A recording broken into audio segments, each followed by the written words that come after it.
Thank you. Okay, I'd like to thank the organizers for doing such a nice job of organizing and for giving me this opportunity to speak. I'd also like to thank the Newton Institute and the organizers of that workshop there for, most of the work I'm going to describe today was done during a pleasant several-week stay there in June. So this is going to be somewhat of a retro talk.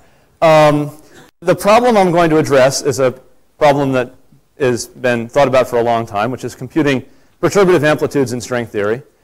And the techniques I'm going to use really don't depend at all on anything anybody's done in the last 15 years or so.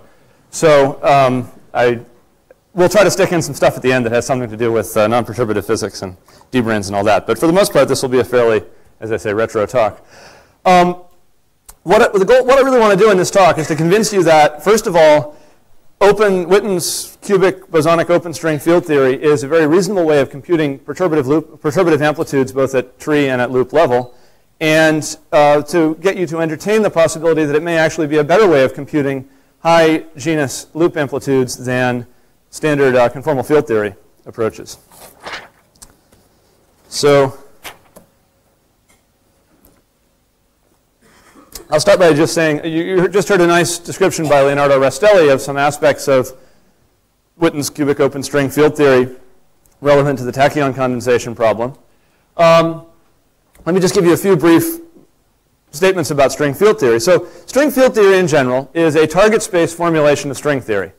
You take the infinite number of fields associated with the various string oscillators that live in target space and write down a non-local action for that infinite set of fields, and you try to use field theory to deal with the resulting infinite field theory. The action, again, is highly non-local, but just as non-commutative field theories, which have high derivative exponential of p squared type derivative terms in them, are well behaved despite being apparently non-normalizable, the same seems to be true of string field theory. In fact, it's widely believed that the nice behavior of non-commutative field theory is inherited basically from string theory, in essence. So string field theory goes beyond traditional perturbative worldsheet methods in several ways. First of all, it organizes the perturbative expansion in a convenient way, in a way very familiar from standard field theory, where we can write everything in terms of vertices and propagators, unlike in the worldsheet formalism, where at each genus we have to integrate over the moduli space of Riemann surfaces of that particular genus. It gives an off-shell non-perturbative description of the theory, so you can describe off-shell physics, which you can't really in a simple, consistent way with worldsheet conformal field theory. And it accesses non-perturbative structure in the theory, which of course you can't do using an intrinsically perturbative formalism. Finally, it's a background-independent theory, in the sense that, although it's not manifestly background-independent, the formulations that have been given to date are all dependent on a particular choice of string background, the degrees of freedom of the theory describe multiple different backgrounds, and therefore it is background-independent, although not manifestly background-independent. Rather like writing Einstein's theory of general relativity in terms of G equals eta plus H, and expanding in H, that doesn't look background independent, but it still is. So there's been a huge amount of work in the last couple of years on string field theory, largely motivated by Ashok Sen's conjectures about tachyon condensation. And you just heard a nice review of a lot of that work by Leonardo Rastelli. Most of that work focuses on the second and third features here of string field theory, which are the non-perturbative and background independent aspects. The fact that you have another string background corresponding to the one where the tachyon has condensed is really a demonstration of the background independence of the theory. And the process of doing those calculations is a non-perturbative calculation. As I said, what I'm going to do today is to really not address these non-perturbative issues, but just to ask a much simpler question: how do we describe perturbative string amplitudes using Witten's covariant open cubic string field theory? My motivations for addressing this were really based in this work on tachyon condensation. That is, I wanted to understand better how loop amplitudes work to address this question of how the closed strings appear in the theory. But I think it leads to a nice picture of just understanding the perturbative amplitudes. So that's what I'm going to talk about today. OK, so let me talk about perturbative string field theory amplitudes.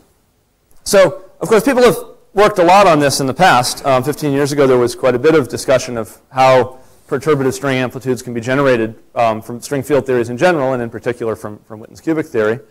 There were some very beautiful papers by Giddings, Martinick, and Witten, and by Zwieback, which showed in a fairly abstract fashion that the moduli space of Riemann surfaces of arbitrary genus with an arbitrary number of boundaries and an arbitrary number of open string vertex operators is precisely reproduced by the Feynman diagrams of the Witten string field theory.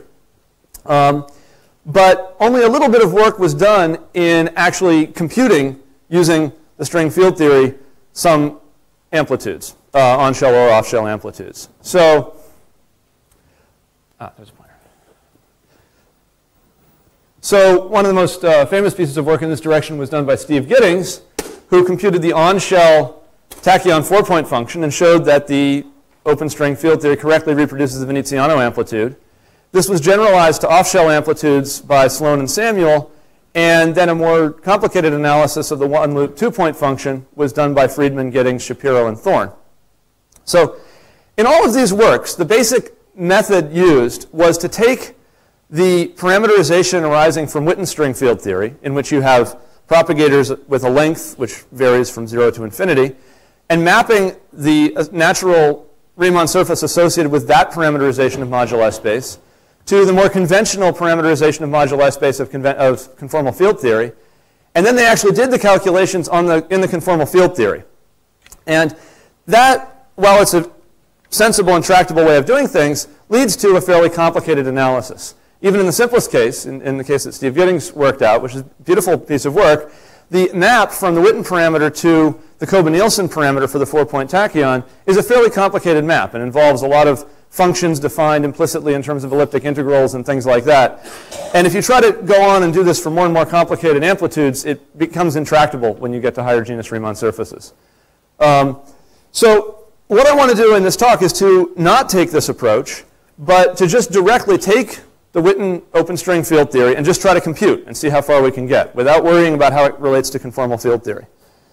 So the main results I'm going to present are the following, two main results. The first one is that because of the fact that all the components of the string field theory can be written in squeezed state form, it's going to be possible to write a simple closed form expression for an arbitrary amplitude, even for tree amplitudes, but also for loop amplitudes and at arbitrary genus. So we can write a simple expression, a closed form expression, for any amplitude. This expression is given in terms of a certain set of infinite size matrices. But these are fairly simple infinite matrices, which we can analyze in a systematic way, both analytically and numerically. And I'll talk about both of those to a slight extent. The second main point I want to make is that there's a consistent truncation method, a regularization of this theory, where we truncate just on oscillator level. And this gives us a very effective computational method whereby we can compute numerically any of these amplitudes and get a very accurate result. So those are the main results I want to present. So let me just remind you of the ingredients of string field theory. So the basic degrees of freedom in string field theory are encoded in a string field, which is expressed as a sum over an infinite set of fields, each multiplying a state in the string Hilbert space, or Fock space. So we can think of it formally as just a state in the string Fock space integrated over momentum. Witten's cubic open bosonic string field theory action, as you saw in the last talk, is just a simple Chern-Simons kind of action with a quadratic term and a cubic term. The operator Q appearing in the quadratic term is just the BRST operator from this theory. And these objects V2 and V3 are elements of the twofold and threefold product of the dual space to the string Fock space, giving us a map from 2 copies of the Fock space to the complex numbers, or 3 copies of the Fock space to the complex numbers. And as was shown by Gross-Yavitsky and others, these two vertices have very simple or fairly straightforward expressions in terms of squeezed states. So the twofold BRST, the twofold vertex, which has plays the role of BPZ conjugating a state, is given by an exponential of the oscillators on the first state times the oscillators of the second state contracted with a matrix C, which is actually a diagonal matrix composed of plus and minus ones alternating. So that's a very simple structure. The same thing is true for the ghosts. The 3 vertex is a bit more complicated. It's basically another squeeze state where the matrices controlling any pair of oscillators from any pair of strings are given by some matrix Nij. And explicit formulae for these matrices, which were mentioned in Leonardo's talk, were given by Gross and Yavitsky, Samuel, and others. So we're just going to use those. Now, so this is the action. That's Witten's cubic string field theory. There's a simple gauge which we'd like to work in, which is Feynman-Siegel gauge, where we take all of our states to be annihilated by B naught. You can show that at least locally this is a good gauge.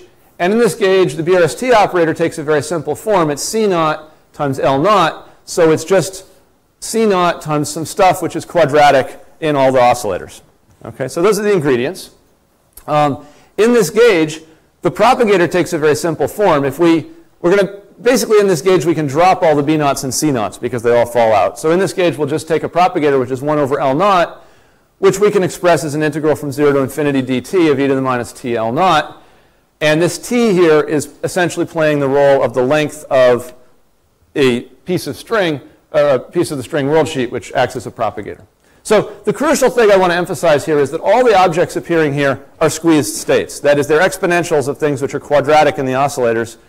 V2 and V3 are exponentials of quadratic things in the oscillators acting on the ground state. Okay?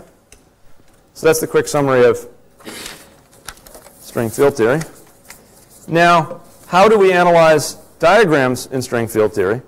Well, this is actually very simple.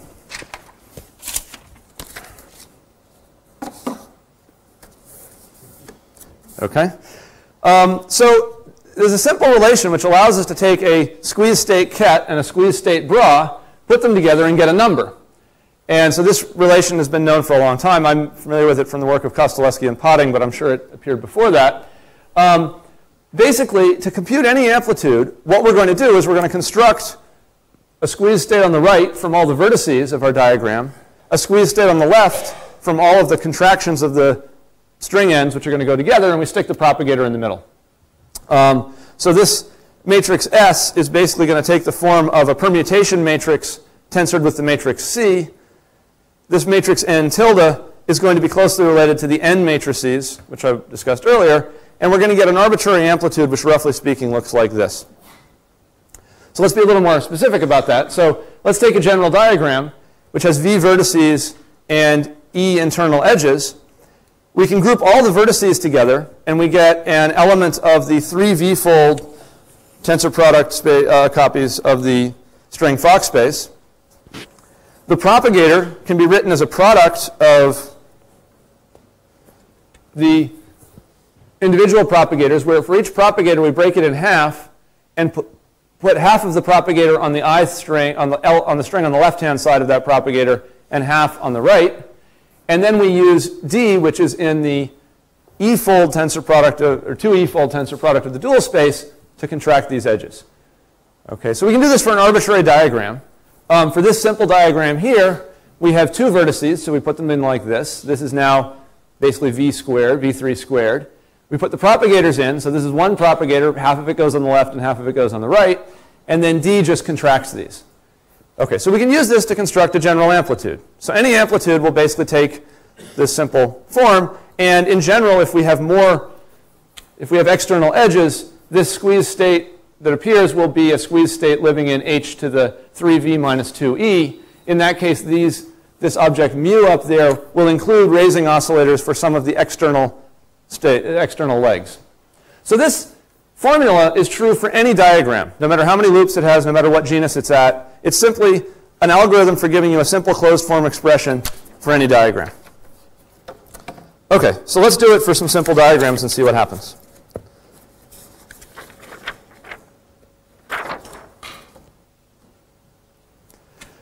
Okay, let's start with the simplest thing, which is just the p equals 0 for tachyon amplitude. So this is very easy because we don't need to worry about any of the external states, and we can set all the momenta to 0. So life is pretty easy.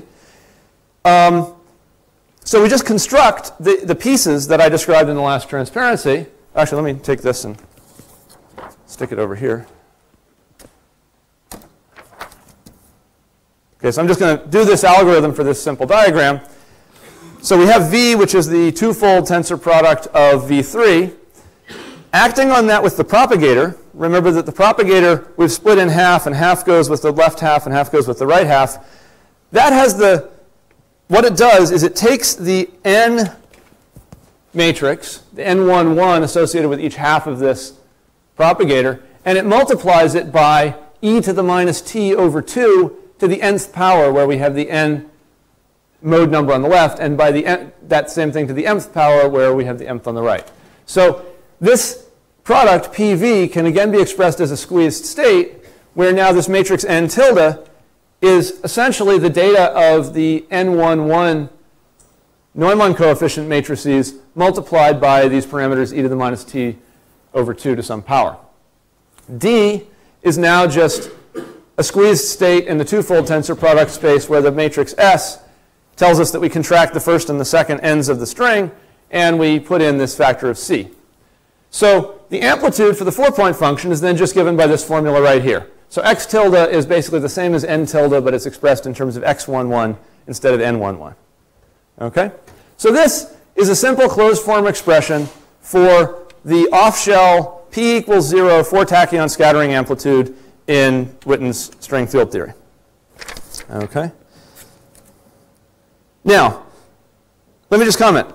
If we wanted to get an analytic formula out of this, what we would want to do is to diagonalize these matrices. Now, Leonardo just explained to you that the matrices n11 have recently been diagonalized by Restelissen and Zwieback. The only difference here is that now we're multiplying by x to the power n plus m over 2. So if we could diagonalize that slightly different matrix, we would be able to give an explicit analytic formula for this integral. Okay. Unfortunately, we can't yet do that, so we won't do that. But let's try to now do some actual computations. So the simplest thing to compute now is the coefficient of the tachyon to the fourth in the effective potential for the tachyon after we integrate out all the other fields. This appears in this effective potential, which the hill which the tachyon is going to roll down in the tachyon condensation problem. So that's just some number, C4. Samuel gave an analytic formula for this number, again, related to his work on the off-shell amplitudes using the conformal mapping method. And if you numerically calculate using his analytic formula, you've got some integral, you do it, you get this value, minus 1.742. So that's the number we want to reproduce from our general amplitude formula. So let's take this formula. So now, in order to get this coefficient, we need to take the thing we had before, multiply it by a constant having to do with the way that you build the diagram out of certain vertices, and subtract 1 because we don't want to include the tachyon itself as an intermediate state. Because we're trying to get the effective potential for the tachyon, we don't want to integrate the tachyon out. So that's the formula. Let's try to approximate it by truncating the matrices. Now, what we're going to do here is a little different from the kind of level truncation that Leonardo Rastelli was doing at the end of his last talk and that we did earlier on this problem. In the other kind of level truncation, we were level truncating on fields. That is to say, we were throwing out all fields above a certain level and only using a finite number of fields. This involves only a finite number of fields, but the computation becomes exponentially difficult because the number of fields grows exponentially. So it becomes very intractable. Here, we're going to take these things, which are infinite matrices, and we're just going to truncate them at finite size. So let's truncate them at level 1. What that means is we're including still an infinite number of fields, all fields produced by acting with raising operators of mode number 1, so alpha minus 1 to the nth power acting on the vacuum will be included. But it's only a 2 by 2 matrix. So we can certainly do 2 by 2 matrices. We plug in a 2 by 2 matrix for S. It's just this. We plug in the known values for the Neumann coefficients. This is n tilde. This is x tilde. So this is a formula for this coefficient truncated at oscillator level 1. And this is just an integral of a rational function. You can do it exactly or numerically. You get this number, and you're off by about 30%. Okay? But now this method, because it doesn't grow exponentially, is much easier to generalize to high level. So I went ahead and did this up to level 100. You could, I mean, this is just using a simple Mathematica code, using C as Leonardo et al. Leonardo and Gaiotto did, you could probably get up to 10,000 or something. This is just a proof of principle. But let me show you what happens. The exact value is the red value, minus 1.742. The level L approximations are the little blue pluses. And these converge in a very nice way, showing no sign of being an asymptotic series or anything like that. Furthermore, if you just look at the asymptotics at large L, it's very clear that this obeys a 1 over L asymptotics for the error. And if you just do a least squares fit, you see that the value is given by minus 1.742 plus 0.8 over L. So we get the form of the convergence, and we get the right value, and we see that this thing seems to give us a nicely convergent algorithm. OK. So let's get a little bit more complicated and do the Veneziano amplitude. So the Veneziano amplitude, or the off-shell generalization thereof, all we have to do is include the momenta, which is fairly easy. So the momenta, if we do exactly what we did before, including the momenta, we get an amplitude. We get two different terms, one from sort of the S channel and one from the T channel. We get the same integrand as before, but now we multiply it by a quadratic form in the momenta. And the matrix Q appearing in this quadratic form is of this general structure. It's in this paper which came out on Tuesday, which I forgot to mention. The hep-TH number was on the thing at the beginning. This is the schematic form of this matrix. It's got some n's in it. It's got a factor of t, and it's got this sort of function of the n hat and n tilde matrices. So we have this expression. These two lines, this line and this line, are then the off-shell generalization of the Veneziano amplitude. And these should be compared, for example, with the formulae that, working on the work of Steve Giddings, that Samuel and Sloan wrote down for the off-shell generalization of the Veneziano amplitude. They ended up with something which looked like the regular beta function, but with an extra factor of a complicated function to a power which vanishes on shell. So we want to compare these. So we have this expression in terms of these infinite matrices. So the easiest way to compare, since we can't analytically understand yet these matrices, is we just compute it for various values of s and t. So let's just choose, for instance, s and t to be minus 2 minus or plus 2 cosine theta, where theta is a parameter. We can then compare that with the standard Veneziano amplitude, which is just the beta function given by this integral here. And let's look at what we get. So we get very nice agreement at low levels. Even at level 1, where we have, again, have included an infinite number of fields, but the level 1 oscillators. The exact amplitude is in red. The level 1 approximation is in blue. And it's off by about 10% at theta equals 0 and about 5% at theta is 0.4. We can look for a given value. Let's take the worst value, where it does the worst at level 1, which is s and t equal to minus 2, and look at the convergence at different levels. Calculate out to level 50. And the exact answer is just the beta function evaluated at an appropriate value that you get 1. And again, we have an exact value. The blue pluses are the approximate values. And again, it becomes the error goes as 1 over L for large values of L. And we can get a nice fit by just doing a least squares fit there. Now, it's interesting to compare this integrand, dropping the factors of p now, with the analytic formula of Samuel. So here's this exact formula, which again is of the form some complicated function kappa to the p1 squared plus p2 squared plus p3 squared plus p4 squared minus 4. This is a nice, starts out nice and smooth and then comes down, and then right around x equals 1, it jumps up very suddenly. So if you look at the successive level truncations, level 1 misses completely this pulling up at the end. Level 5 does quite well for higher values of x. Level 10 does better. And as you go up to higher levels, you see that it does better and better. At a given value of x, the integrand converges apparently exponentially quickly. The place where it doesn't do as well is as x approaches 1. And this, of course, makes complete sense, because from the point of view of the open strings, what we're doing is essentially an ultraviolet cutoff. We're imposing an ultraviolet cutoff where we're dropping the very highly excited string fields, and that corresponds to missing some of the features when x, let me just mention that this is x equals e to the minus t, when x goes to 1, which is when t goes to 0. So that's basically when the string stub becomes very short. That's the UV regime where we expect there to be a problem. OK. So I don't have too much time, but let me just briefly mention that you can generalize this to lots of other amplitudes. And I've been looking at lots of other things with this. First of all, for tree-level amplitudes, we can go on and look at other off-shell or on-shell amplitudes. One of the next interesting ones to look at would be the 5-point function for the tachyon. Now trying to generate the terms in a power series expansion of the effective potential for the tachyon around the origin.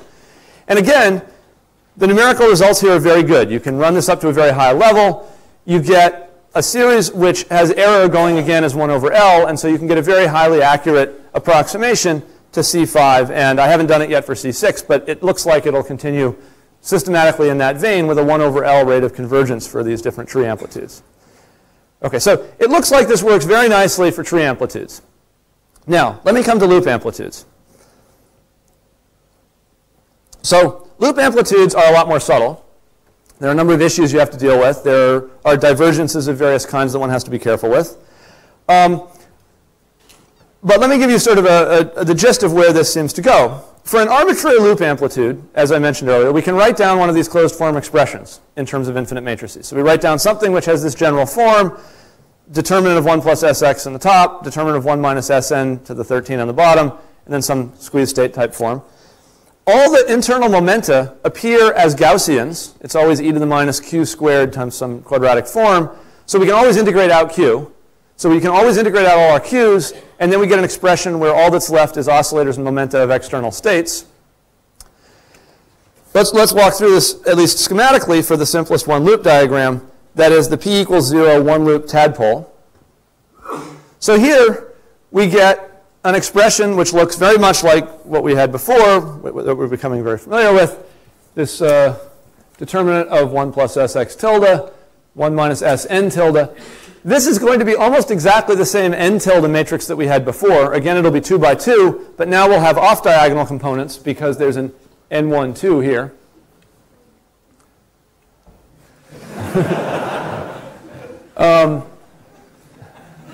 I'm missing something.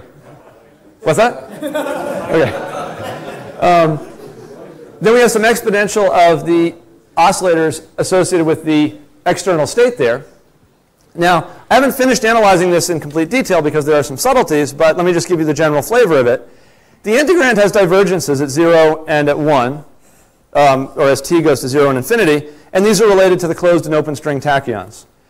But if we do a numerical analysis at various different values of the propagator, values of t, again, we find an exponential convergence so that we can very accurately approximate the integrand, even though we have a divergent apparent integral. So that's nice. This quadratic form is very interesting because as t goes to 0, the coefficients in the quadratic form approach this matrix C, which gives us a single state with A's contracted with a C. States of that form were identified by Shapiro and Thorne as essentially closed string states encoded in the open string Hilbert space. So what we're seeing here is that as t goes to 0, there's a divergence in the integrand, but we get a state appearing which really takes the form of a closed string state and not an open string state. So the physical interpretation of this, I think, is quite interesting. Let me mention that. Again, I mentioned earlier that Friedman, Gidding, Shapiro, and Thorne did an analysis of the one loop 2-point function. And they found a set of poles associated with the closed string states. And at each pole, the residue was essentially a projector onto the appropriate Shapiro-Thorne state. That's probably Shapiro with an I. Sorry. So they found these projectors. And there's been a bit of a debate about whether these closed string states should really be considered as living in this open string theory or whether they have to be added in by hand. And there's a bit of unclarity about that. I think the fact that the closed string state appears in the tadpole sheds some light on this issue, because it tells you that if you try to do the quantum open string field theory, the string field is pushed in a certain direction. It's not a question of whether you add extra states. It's just that every component of the string field is pushed in some direction. And if you add up all that pushing, you get something which looks like the usual closed string tadpole that you expect from the disk diagram and the closed string. Now, I haven't crossed all the T's and dotted all the I's on that, but I think that that's the picture which is emerging from this. So analysis of this and the two-loop and one-loop two-point function, I think, will be very enlightening. Good. Let me conclude, as I see that my chairman is getting restive. OK, so we have a closed-form expression for an arbitrary string amplitude at any loop or genus order. And we have a numerical method of approximating things which seems to give very accurate results for integrands and also, when you have a finite integral, for the actual integral. We even have a sense of how the asymptotics works.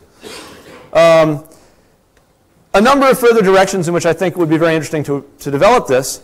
Obviously, it would be nice to get an analytic control over these various amplitudes. So for example, if we could diagonalize these matrices n hat, now for x equals y, we could imagine diagonalizing that. That's the matrix which appeared in the one loop in the tree level 4-point function. So that would just be a little bit of a generalization of what RSZ did for the n matrices. If we could diagonalize that, we'd be able to compute amplitudes analytically. That may be harder than it looks, because this essentially amounts, I mean, these matrices really contain all the information of string theory in some sense. The n's contain the vertices, and the y's contain the propagators. And so if you can get a simple way of thinking about those matrices, then you've kind of solved string theory. So it's not clear that you're going to be able to do it in an easy way. But it's an interesting, well-defined math problem to try to approach. It would be nice to prove the rate of convergence for some of the diagrams I looked at, and to understand what the rate of convergence is more generally for a wide class of diagrams. It would be nice to generalize this to the superstring using either the Witten form, although it appears that there are some difficulties. People, RFAVA and others, have been trying to work those things out, or the Berkovits formalism. I've actually been talking a bit with Nathan here at this conference, and it seems that it's fairly straightforward to generalize this method to the Berkovits formulation of the superstring field theory. It's just a question of doing it. And so one should, in principle, be able to use this method to get arbitrary superstring amplitudes, at least in the NS sector. It would be nice to understand the loop diagrams, again, a little bit more clearly, to have a really crisp picture of how the closed strings fit in to the picture. It would be nice to fit this into the tachyon condensation story, to go to the bottom of the hill and do loop calculations there to see that you get closed string field theory with no open strings. Another approach just at tree level, which might be interesting, is to derive the non-abelian Born-Infeld action in the bosonic or superstring formulations, which one could do by just doing some tree level calculations. I've actually been doing some of these with Coletti and Sigalov, two students, or the tachyon Born-Infeld action. And I guess another application clearly would be to, you saw these vertices appearing at various times through the meeting so far in the context of the plane wave backgrounds, the work of, sorry, I'm blanking. Spradlin and Volovich, thank you very much, I'm sorry. The work of Spradlin and Volovich, if John Schwartz or anybody else who gets there first manages to explicitly write down the Neumann vertices for that theory, it would be very nice to do similar things for amplitudes in that theory. And I'll leave you with that.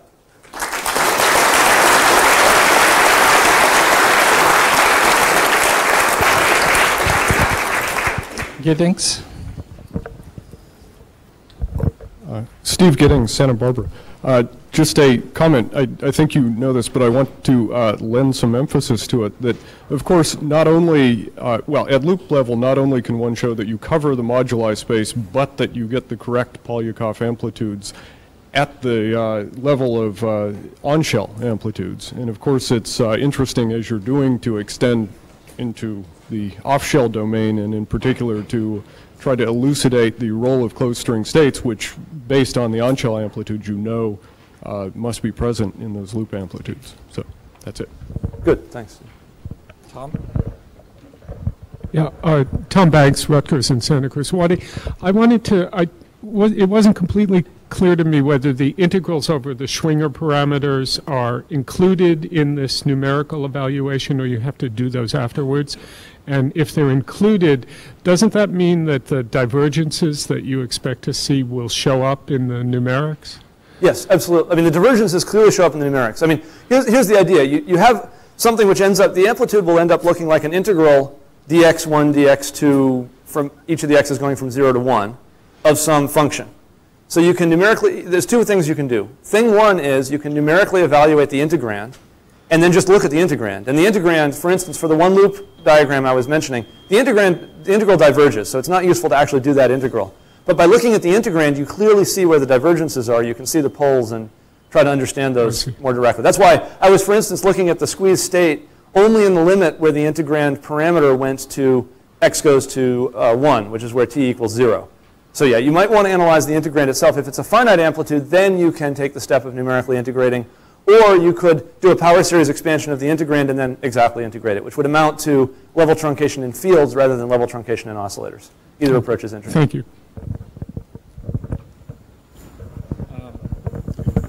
I have some good news for you. Yes.